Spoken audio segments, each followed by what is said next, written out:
ఇవి కొంచెం రెడ్డిష్గా వచ్చాక 2 spoons ginger garlic paste. Next అది కూడా రెడ్డిష్గా రావాలి.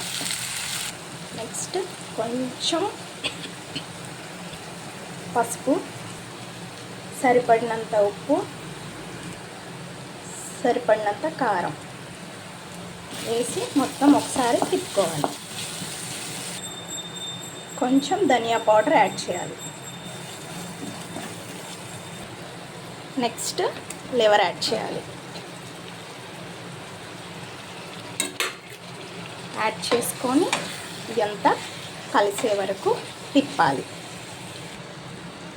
ఇంతేనండి, మనకి ఎంతో ఇష్టమైన లివర్ కర్రీ రెడీ అయిపోయింది. ఇంకా సర్వ్ చేసుకోవడమే.